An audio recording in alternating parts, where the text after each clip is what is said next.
Tibetan Institute of Performing Arts, and other musicians and performers of Tibet, which will be presented in a slide.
Hello. I request everyone to stand up and offer a minute of silence in their memory.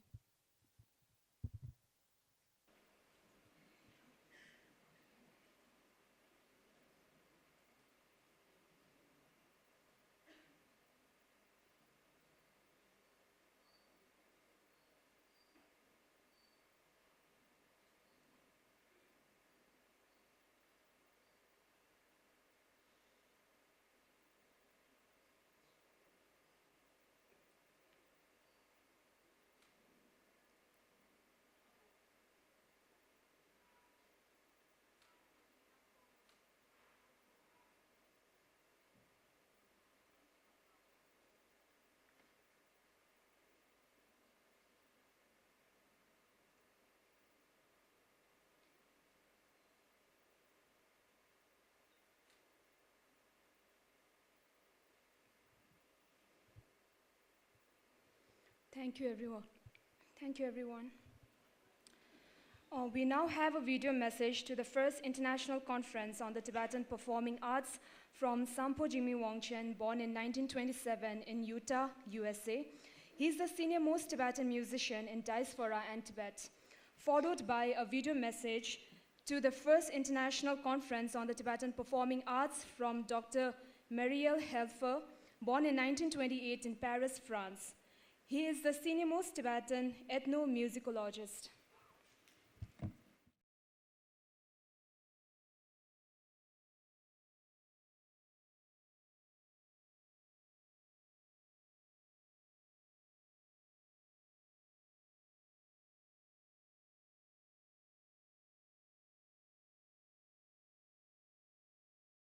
Dr. Daniel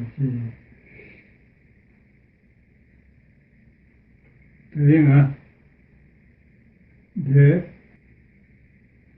用的这些分别的这些天上的高中，就我说我5年呢，我住过，天天了，老就是让他明显的现在呢，我从出去吃，这里可是我就不给介绍了呀，介绍我呢时常给做不着，可是这个啥话老个人呢，可是就直接说，可是这个人呢，介过去的。这是做不休息，这是马过去，这钱多多。现在热下时候嘛，我天下、中下山，这是下山，这类这样个这样个有没有？现在讲这样上就西藏族，那就是。准备去当初呢，然后用过的生物，然后那些脏呢，土的下去，感觉预备去，也不去用呀，咱们不起了那修营，定这基因呢。Chers amis, bonjour. Voici un message. Mon message de Paris. J'ai 91 ans et n'ai pas pu faire le voyage pour me rendre à Dharamshala parmi vous. Mais je voudrais féliciter les 3 institutions organisatrices de cette première conférence internationale sur les arts du spectacle tibétain. Le Tibetan Institute of Performing Arts, le Tibet Policy Institute et Tashit Sering de la Mission Institute. C'est un événement académique très important, le premier en son genre. Il y aura 6 chercheurs tibétains, 16 chercheurs occidentaux et un chercheur japonais. Un total de 23 chercheurs qui présenteront des recherches novatrices pour rendre compte de ce champ d'études émergent. Vous présenterez des communications non seulement sur la musique religieuse, l'épopée de Guézard et le Tcham, des domaines qui me tiennent à cœur et m'ont longtemps tenu occupé, mais aussi sur le théâtre et sur les musiques modernes, comme la musique pop et le rock, ainsi que les enjeux contemporains auxquels font face les divers artistes tibétains.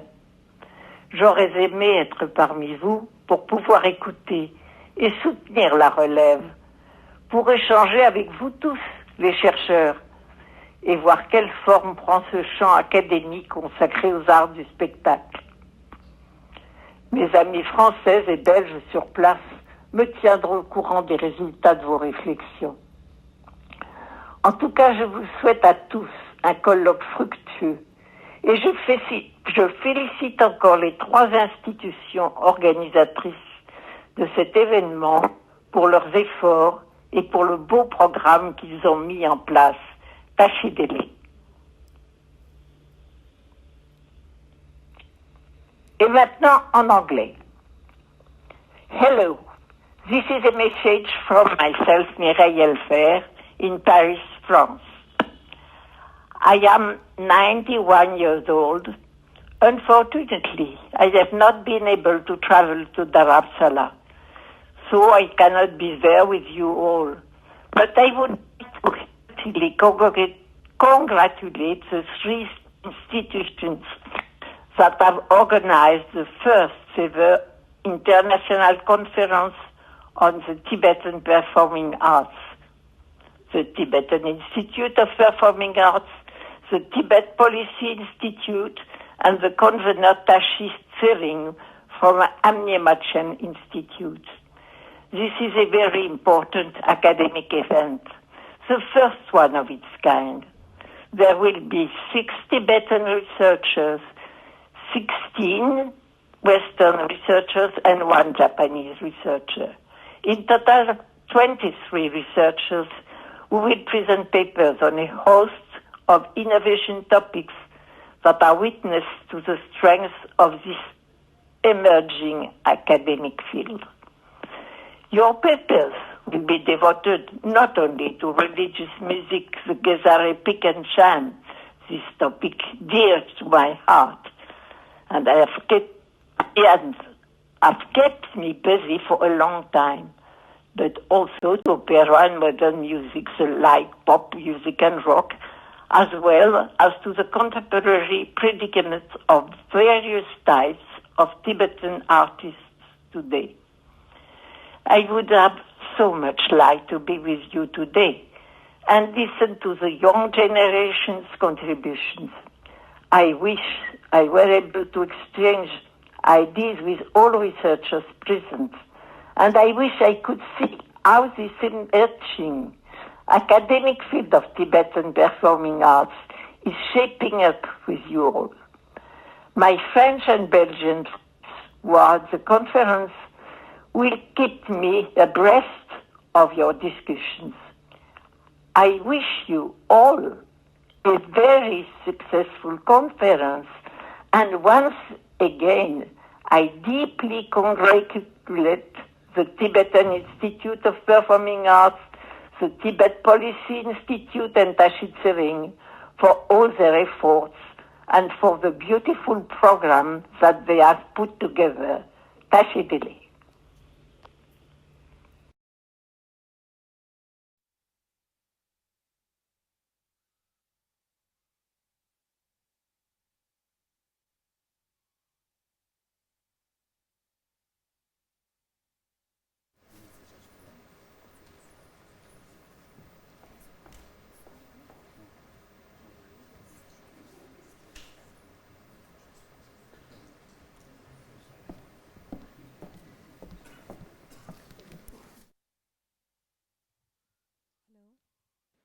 Hello. The guest will be arriving soon, and then we will start the program.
Tashdile and good morning once again.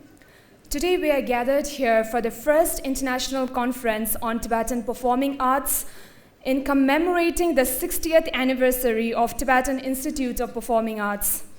I would like to welcome our chief guest, His Excellency Samuel Dale Brownback, the United States Ambassador at Large for International Religious Freedom, and the delegates. Ambassador Brownback is one of the highest US officials to visit Central Tibetan administration. Please give him a huge round of applause.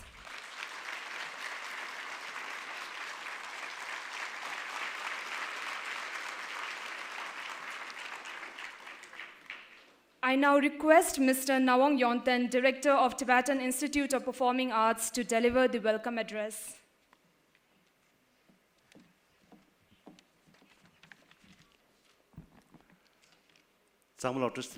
And good morning to all of you. It's an honor for me and the Tibetan Institute of Performing Arts to welcome Honorable Samuel Brownback, U.S. Ambassador at Large for International Religious Freedom, to the Tibetan Institute of Performing Arts.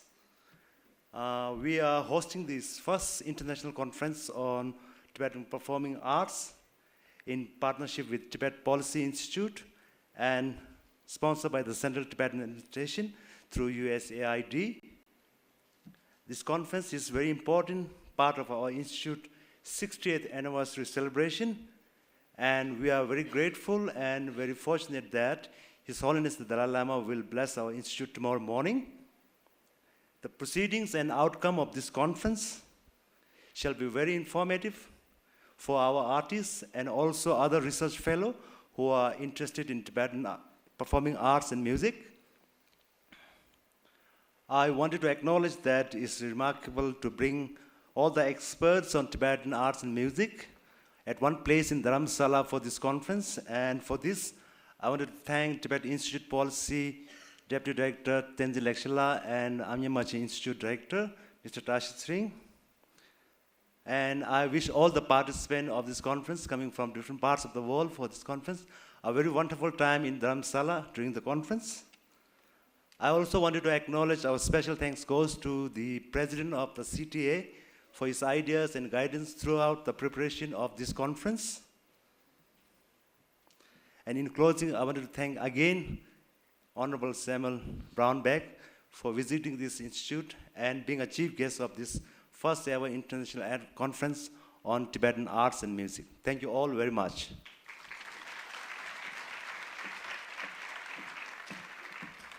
I request CTA President Dr. Lobsang Singye to deliver the keynote address.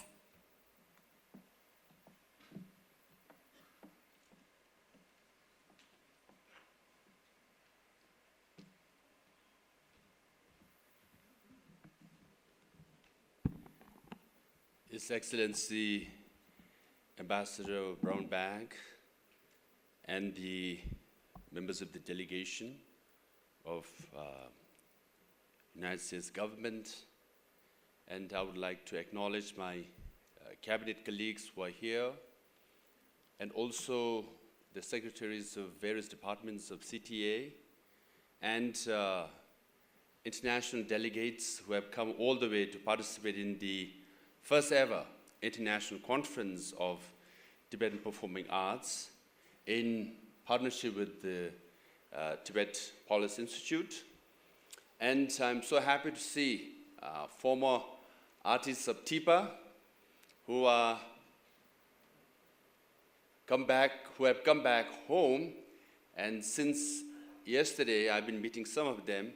They're filled with emotions and joy to be back at TIPA, and they will be here for next 4 or 5 days. Some are planning to spend a few weeks here. And all the audience who are here. So on behalf of Kashak and CTA, I would like to extend heartfelt welcome to all of you.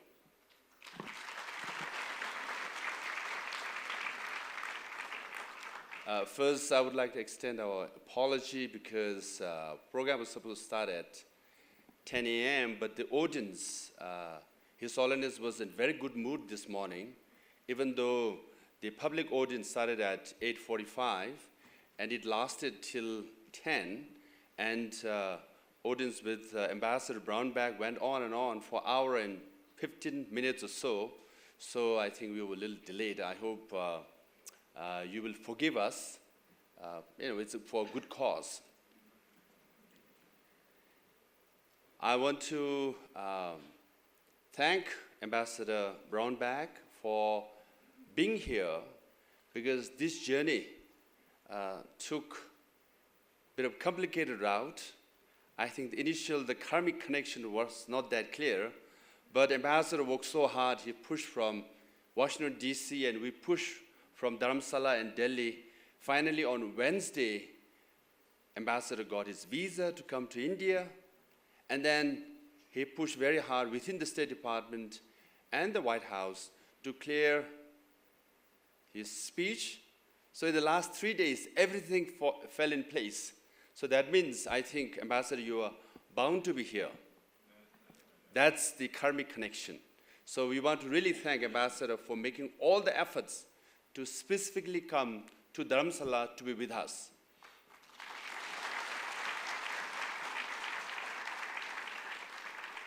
When I extended invitation to Ambassador, we all were not so sure whether it will materialize or not. But finally, it did. As some of you might know, Ambassador has been in the forefront advocating for religious freedom, for Tibetan people, for Uyghurs, and people of faith all around the world. Under his leadership, he organized 2 ministerial-level conferences on religious freedom, and more than 90 countries participated. In both the times, Ambassador and his office made sure that Tibetan delegation or Tibetan representatives are part of the ministerial delegation. So our Office of Tibet in DC and Representative Inaugural and the staff members were invited both the times, and we had former political prisoners who gave personal testimonies in both the ministerial level conferences. And Ambassador also made a very strong speech on religious freedom in Hong Kong. And he has been very bold talking about religious freedom of Tibetan people and people around the world. So salute to you for your courage and for your moral standing.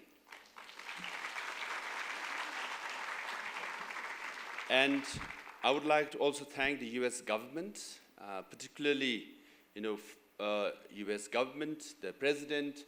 As you can see, this conference is organized with the funding of USAID. So both the Congress passed a line item in the budget for activities of Tibetan administration in India and Nepal, and the president signed it, and because of which we are able to do a lot of things, including organize this conference. And Vice President Mike Pence I think he gave the strongest speech ever by any US leaders on human rights in China. And Secretary of State Mike Pompeo also mentioned Tibet and human rights issues in China. So US government has been in the forefront advocating for human rights of people in China, particularly Tibetan people. So again, I want to thank US government for all the support extended for all these years. And this year, we are celebrating 60th anniversary of the Tibet Institute of Performing Arts. And 60 years ago, when it all started, there were 24 artists or so who first had the audience with His Holiness Dalai Lama. And we had lost our country, and we were refugees. And we had barely a sky and the earth as our friend, and nothing else. And at that particular moment, when the 24 artists met with His Holiness Dalai Lama, His Holiness said, "We have lost our country, we have lost everything, but don't get discouraged. You are only 24. But if you work hard, if you persevere, you will grow and become a well-known, internationally known institute." Can you imagine 1959, when His Holiness was giving that advice to 24 refugees to keep your faith, work hard, we will succeed. And at that time, it was his words that these artists took to their heart and dedicated their life and started this institute. Now, this institute has, I think, more than 500-600 graduates. Not just that, in all our schools, Tibetan schools, we have Tibetan dance teachers now. Our children are taught Tibetan song, Tibetan dance, Tibetan culture. And then ex-Tipas, as they are known, they have spread their wings around the world and also spread and introduced Tibetan culture around the world. And they are quite popular and well received by international audience as well. So as a former student of Tibetan dance in my high school, my teacher is somewhere here, I think a few of them. So whenever Tibetan music is played, I can't help but shake my legs, So when I came to know that I was the chairperson of the board of directors, so I also took keen initiative in expressing or showing gratitude to my teachers for inculcating in me the importance of Tibetan songs, Tibetan dance, Tibetan customs, and Tibetan culture, and then hence making efforts in partnership with Tibetan Institute of Performing Arts and funding from USAID and Norzang Foundation. In the last 15 months, we demolished the old building and we built the new building. And it was all done, especially the construction took place, it took us 12 months. So even in India, I think it's a record that you build a new building, interior design, everything. But if I tell you the details, you go through a lot of stress and perhaps you'll get a few white, gray hair as well. But nonetheless, we have done it. And Ambassador and your delegation is the first VIP guest to the Institute. So we are very grateful, and it's a great honor. And not just that, we wanted to share with the world that Tibetan Institute of Performing Arts is not simply about performance, which is good. We say song is the only language that is shared between heaven and earth. We have so many languages that we speak, but we don't understand each other. But if you want to communicate with the heaven, singing song will get you there. But through this international conference, what we want to indicate is that not only Tibetan songs and Tibetan opera are beautiful to look at and good to listen to, but also this is a serious, substantive issue about Tibetan history, about Tibetan culture, which is several thousand years old, which we have preserved. It has historical significance, much, much deeper meaning than what you can see and hear. Hence, in partnership with Touch Sringla, we organized this first ever international conference, and we have experts from around the world. I think 18 international experts and 6 Tibetan experts. So they will be making presentation right after the inaugural session and throughout the next 3 days, and we will compile a book of this conference so that whoever wants to know about Tibetan culture, so they can read book and understand how rich it is, how comprehensive it is, how complex it is, so that not just it's beautiful, but also it's a serious issue. So hence I want to thank all the participants who have taken the trouble to fly from around the world to be part of this international conference. Then I can also see some of the former directors of the program here and ex-artists. And in the next 3 days, we will also have an internal meeting where we would like to get feedback from all the artists and ex-artists on how to not just preserve this institute, but grow and sustain it for a long time to come. So please feel welcome and feel free to share your minds and share your thoughts and share your feelings for the next few days, so that not only we have managed to listen to and fulfill His Holiness' vision of preserving the institute and preserving our culture, but rather how we can grow, how we can thrive, how we can spread around the world. That is the next challenge for which you all were invited and for which you all have come. And please spend all your energy. Enjoy yourself. It's a lot of fun. Huh? We have a lot of fun. And yesterday I also saw, the ex-artists to perform item or two. And many of them are in their 60s, but they're swinging their hips and moving their legs and, putting on their best smiles to perform the next 3 days. So there will be a lot of fun, but this is also a serious issue that you all will, think hard and contribute on how best to move forward. So I will not take that much of a time because our chief guest, Ambassador Brownback, has come all the way from Washington, D.C. to speak about Tibetan culture and religious freedom as well.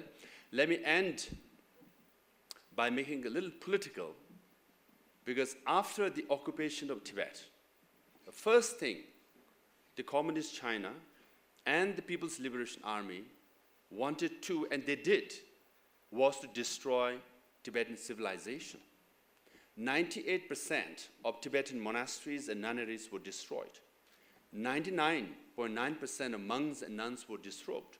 Now this is based on mainly a report submitted by late Panchen Lama to Mao Zedong, 70,000 characters in Chinese. So after reading the report, Mao Zedong said, this is a poison arrow.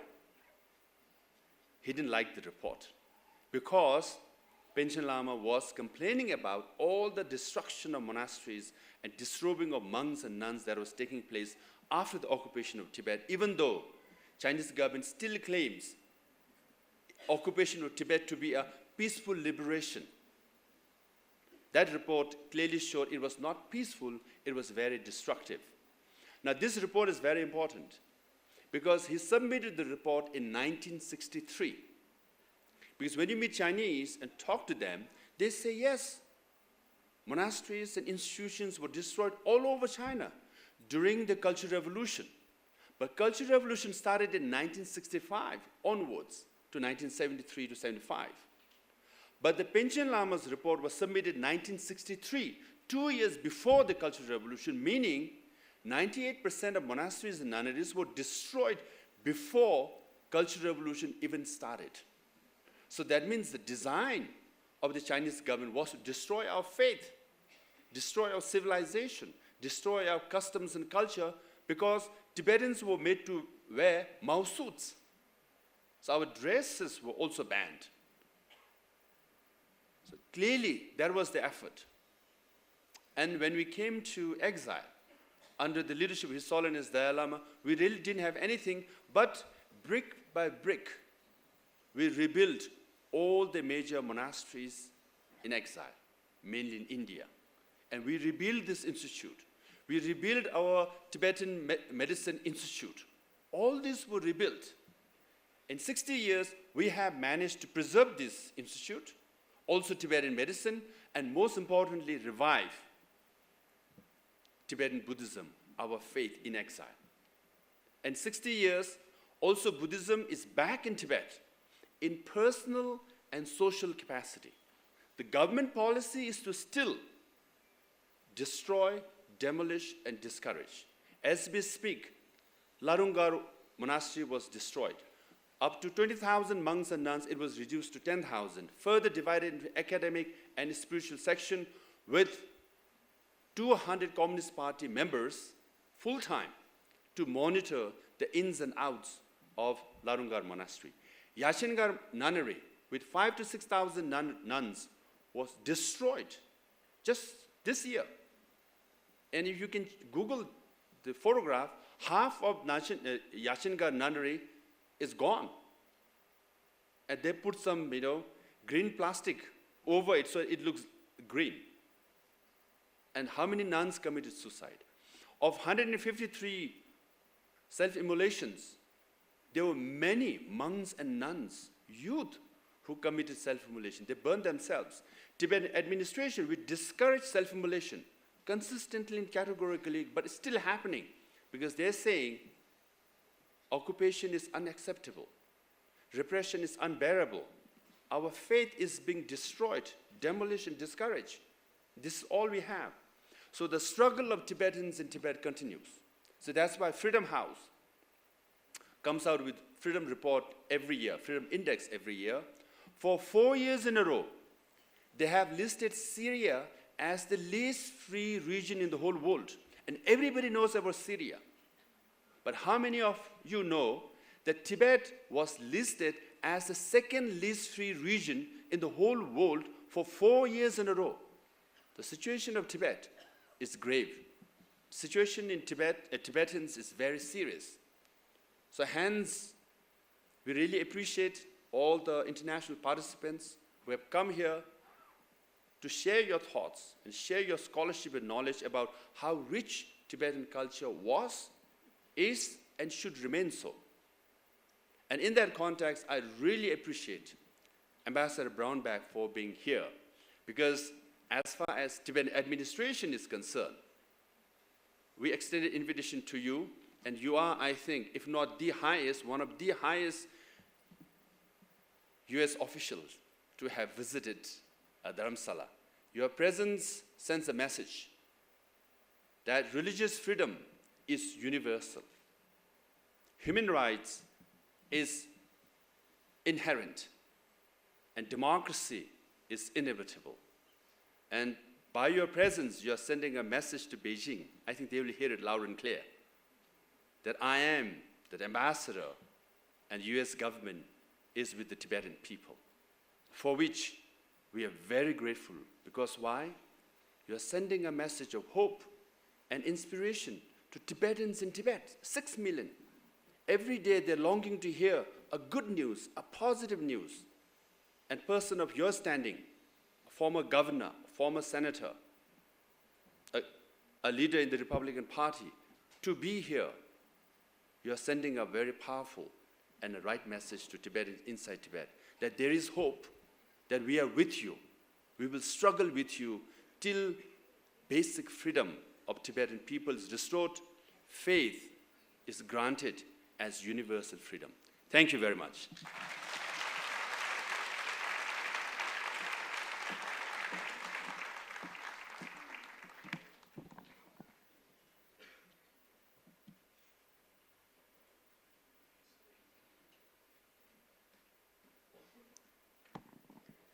May I now request our chief guest, His Excellency Samuel Dale Brownback, United States Ambassador at Large for International Religious Freedom, to address the gathering.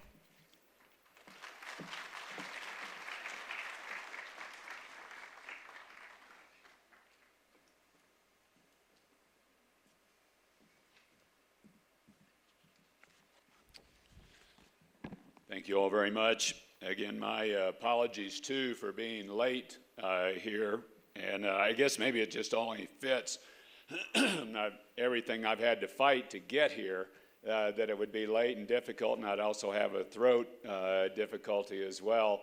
It's been hard, but it's gotten done. I'm here, and I'm delighted to be with you. And I'm here to talk about freedom. That's the basic message that I want to deliver to you, and I'm going to visit about it for a little bit. Dr. Senge, wonderful statement, great leadership that you and your cabinet are providing here to the Tibetan people. Beautiful institute that's opening up here. I would love to see all the performers taking place. I'm not going to be able to stick around for that, but I would love to see it. I've seen some of the Tibetan culture performances before, and they're inspiring. It's a great honor to join you. It was a great honor to be with His Holiness, the Dalai Lama, earlier today. We share a belief in the importance of living together with love, with compassion, justice, forgiveness, respect, and peace. As His Holiness has said in years past, intolerance leads only to hatred and division. He has spoken of the need for worldwide education and unity to overcome such intolerance. This is true for people and governments alike. Vice President Pence at our second ministerial said this: in the United States, our Declaration of Independence proclaims that our precious liberties are not the gift of government, but rather they are the unalienable rights endowed by our Creator. Americans believe that people should live by the dictates of their conscience, not by the dictates of government. One part of that effort is and must be the protection of religious freedom for all people, everywhere, all the time. It's a right governments must protect if their people are to prosper. Governments are not religious institutions, but they are expected to protect the rights of individuals to practice their beliefs, a right without which people cannot thrive. Now, I'm here today to celebrate with you the distinct identity of Tibetans, including the spiritual foundation that derives from Tibetan Buddhism, and the rich artistic life that continues to grow and thrive in Dharamshala and elsewhere. The United States, across successive administrations, has had a profound and abiding interest in the welfare of the Tibetan people and the struggles they continue to face. This is in part because of our deep respect for the Tibetan language, religion, and culture within the cultural heritage of all of humanity.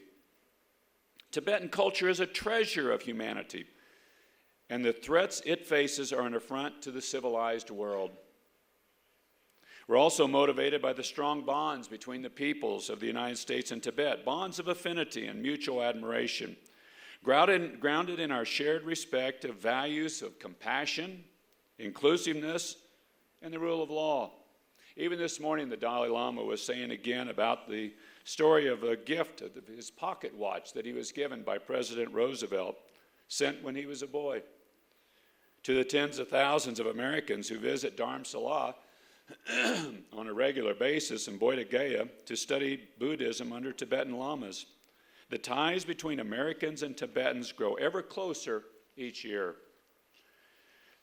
Now, I can think of no better example of this affinity than in the person of the American Nicholas Vreeland, Reta Ken Rinpoche, who serves as the abbot of Tibet's Rato Dransang Monastery in India.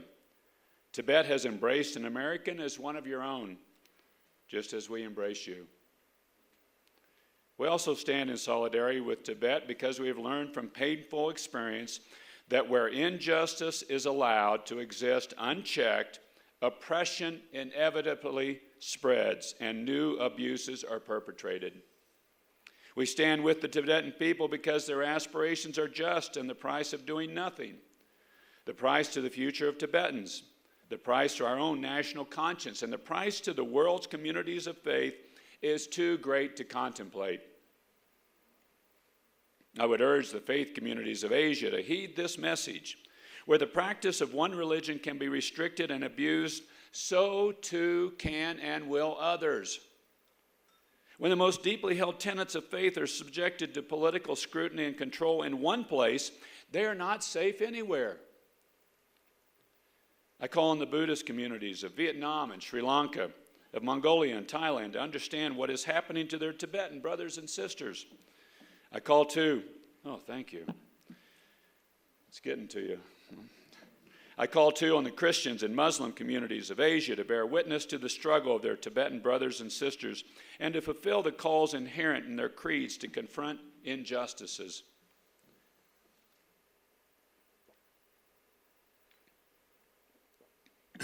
Thank you. That helped.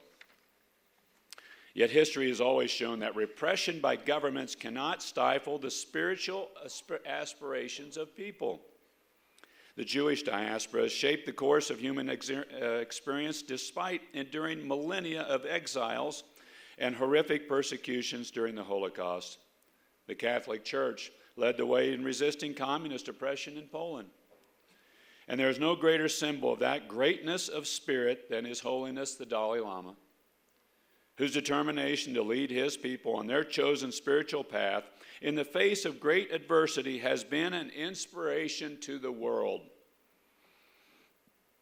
As I consider the future of the Tibetan people, I could imagine no better leader to plot the course for future generations of Tibetans than the Dalai Lama. He has shouldered enormous responsibilities over the past 60 years, and I know he will continue to do so with wisdom and grace. His Holiness often comments that he is a child of India. I think it is fitting to acknowledge here India's tremendous support for the Tibetan people over the past 60 years. This support has been the single most important contribution to the survival of Tibetans' culture and religious heritage.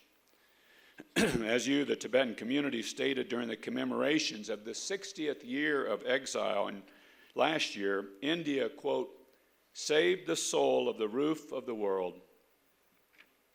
The United States commends India's contribution to safeguarding the freedom of the Tibetan people, from providing His Holiness with safe refuge at a time of great geopolitical uncertainty, to the gifts of land and generous public benefits that the Tibetan people have enjoyed here in Dharamshala and beyond.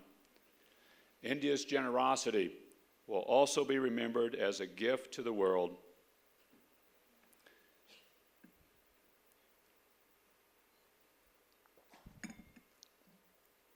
The language, literature, and visual and performing arts of Tibet are unique.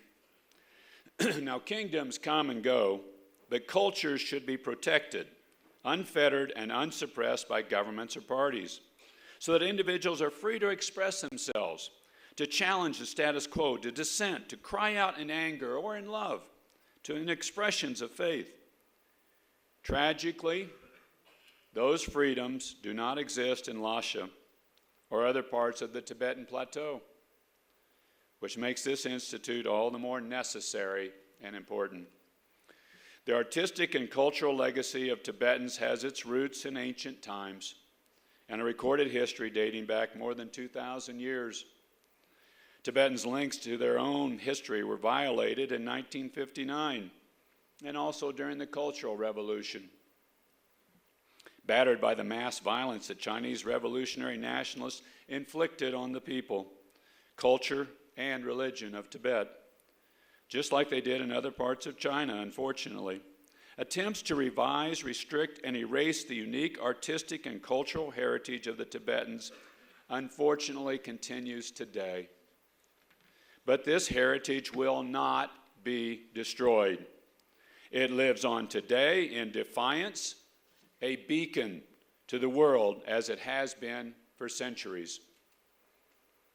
Tragically, abuses against the people of Tibet, as well as against other religious and ethnic minorities, continue in your homeland.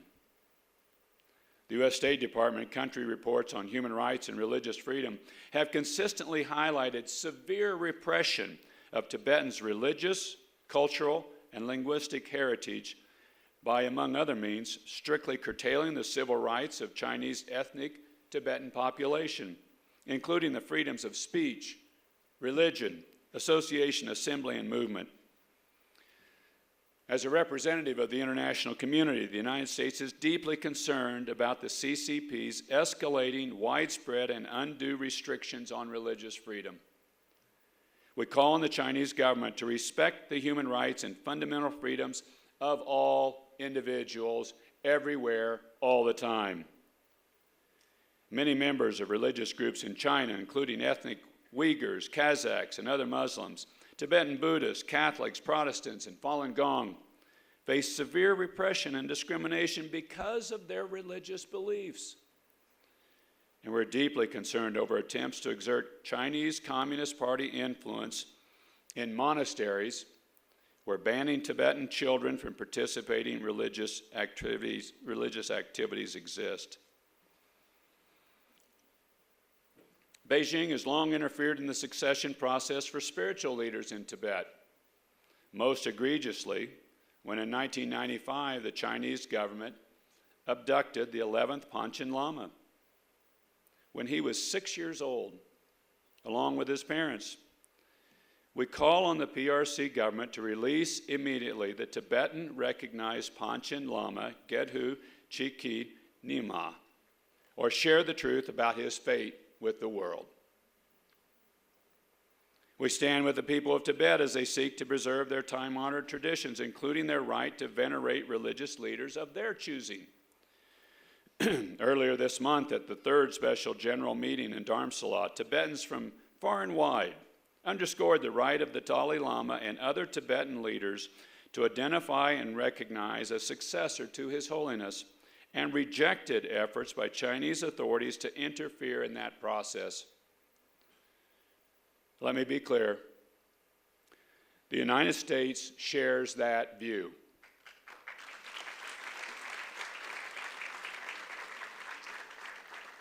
we believe that Tibetans, like all faith communities, must be able to practice their faith freely and select their leaders without interference. The international community must work together now to make clear we stand unequivocally with the people of Tibet. Tibetan Buddhists and all other faith communities should be able to select, educate, and venerate their religious leaders without government interference. Efforts to subvert this selection affect not just Tibetans, but the global Buddhist community. Decisions regarding the selection of Tibetan Buddhist leaders rest with the Dalai Lama, Tibetan Buddhist leaders, and the people of Tibet, period. That's where it rests. Like any other people, Tibetans have an unalienable right to be stewards of their unique culture, religious, and linguistic heritage. You have a right to do so without interference, and you have a right to do so in peace and dignity. I urge others to join the United States in speaking out when abuses occur and encouraging the PRC government to live up to its international obligations to respect Tibetans' distinct culture, identity, and fundamental human rights. The United States is committed to raising Tibetan issues with Chinese government counterparts at multiple levels. U.S. government officials, including the Vice President, as well as officials from the U.S. Consulate in Chengdu and U.S. Embassy in Beijing, continue efforts to establish conditions that lead to a direct and meaningful dialogue between PRC authorities and His Holiness or his representative without preconditions that leads to a sustainable settlement.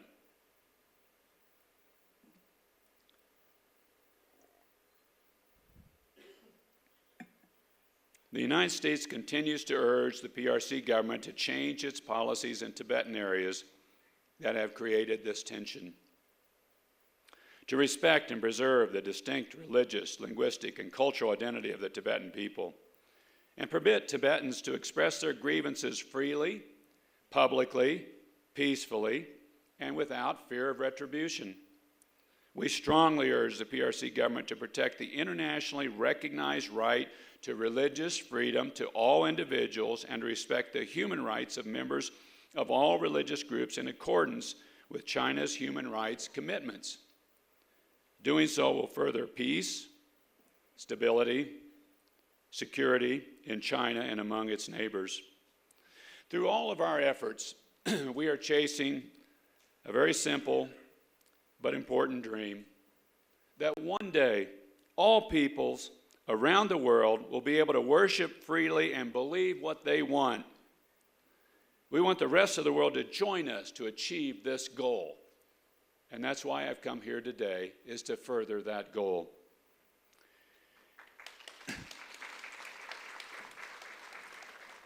In closing, I commend to you the powerful image of the snow lion, the symbol of Tibet, found throughout Tibetan visual and performing arts, in paintings and dance. Joyful, fearless, strong, and free. Thank you for your time today. Thank you to the Tibetan Institute for the Performing Arts for hosting me. And God bless our joint efforts to pursue religious freedom for everybody, everywhere, all the time. God bless you all.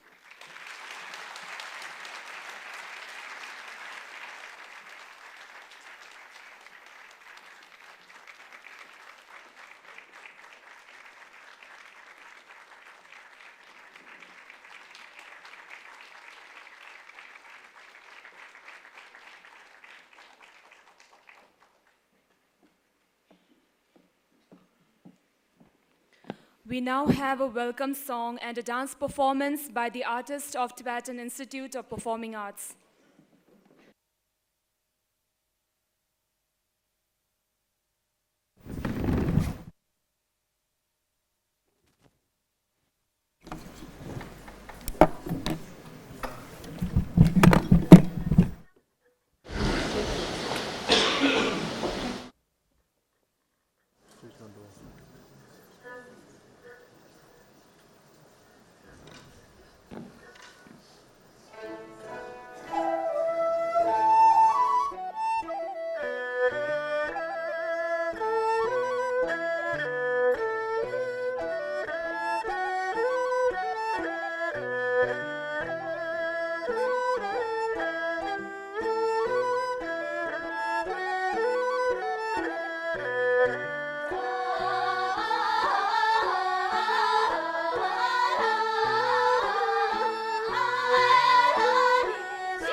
you.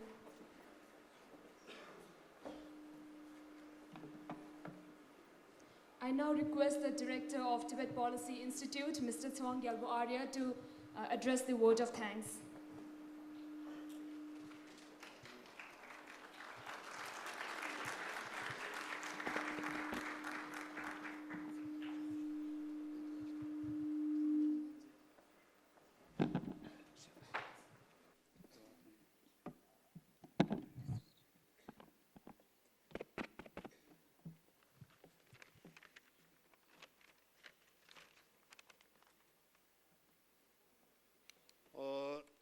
Tashi Delek, and good morning to all.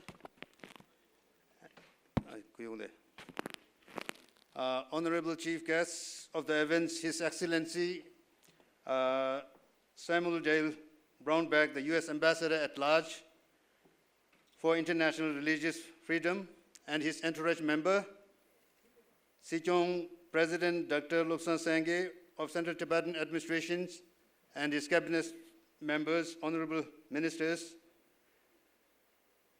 Director of TIPA, and many former directors of TIPAs and secretaries, and our co-convener, Scholar Tashi Sering of Amye Machen, distinguished scholars, speaker, and artists, heads and representatives of governments, NGOs, and schools, and all the participants here. So with this, we come to the end of the inaugural function of the first International Conference on Tibetan Performing Arts, which is one of the major events to celebrate the 60th anniversary of the Tibetan Institute of Performing Arts.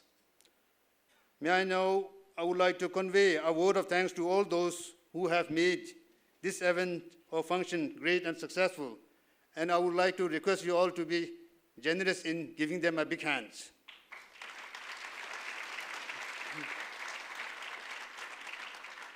First of all, I would like to thank Kungu Sichong, Dr. Lobsang Sangye, for his keynote address and his brief on the importance of Tibetan culture, performing arts, and this conference. And Kungu Sichong, he has played a very important and active role in getting these anniversary functions and this conference in time. We thank Kungu Sichong for his effort and his constant supervision, despite his busy schedule. Please give him a big hand.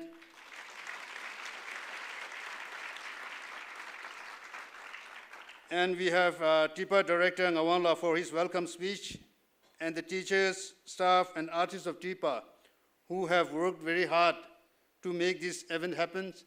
And thank you very much for all the artists who have done a very wonderful welcome song and dances. Please give them a big hand. And our very special thanks and sincere Tashi Delek goes to today's chief guest, the U.S. Ambassador at Large for International Religious Freedom, His Excellency Samuel Dale Brownback, and his entourage member, who have come all the way to Dharamshala to be with us on this important day. And Honorable Ambassador has, on several occasions, urged China to stop the religious persecution in Tibet and in East Turkestan and in China proper. He has supported the middle way approach and asked the Chinese government to speak with the representative of the Tibetans to resolve the Tibet issue. Honorable Ambassador has condemned China's escalating, systematic, and state-sanctioned suppression of religious freedom, calling it a war on faith. He said China is conducting a war on faith, and it is a war that China will not win.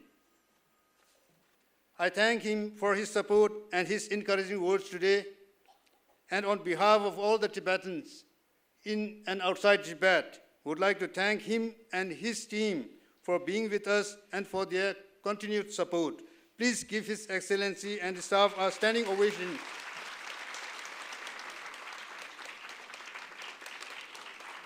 Thank you, Ambassador, for your support. We are greatly encouraged. Thank you very much. Thank you very much.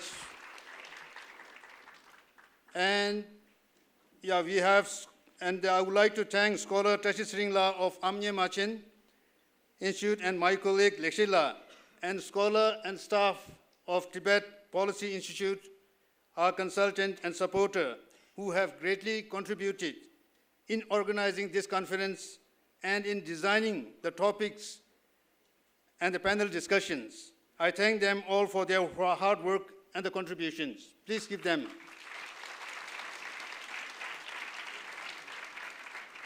We have foreign and Tibetan scholars and artists who will speak and share their wisdom and experience during the conference panel discussion. And I sincerely thank them for accepting our invitation and requests. Please give them a big hand. And here I would like also to thank all the heads and representatives of the monasteries, NGOs, schools, general public, and students for attending the inaugural functions. And I see there are many former TIPA artists and graduates from different parts of the world who, despite their busy schedule, has attended to the call of their alma mater, TIPA. And I would like to inform that most of these former artists and graduates of TIPA have been instrumental in promoting and preserving the Tibetan song, dance, and performing arts in their respective host countries. And many of them I have seen doing a great volunteer service in Tibetan Sunday schools, teaching our youngsters about the Tibetan songs and dance. Please give them a big hand.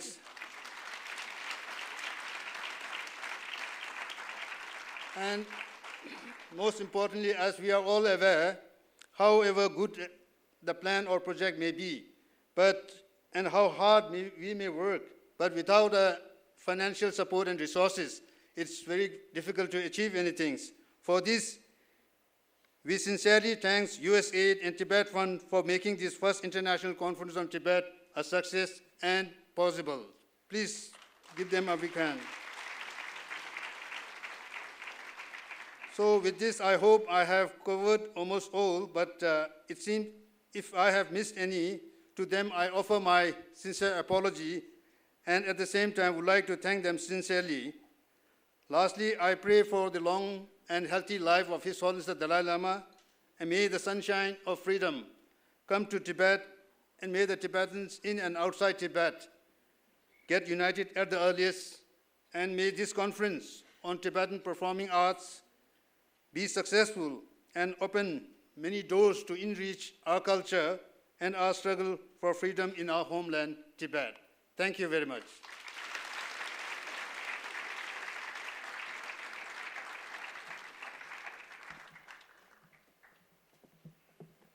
Thank you everyone for being with us, and have a good day.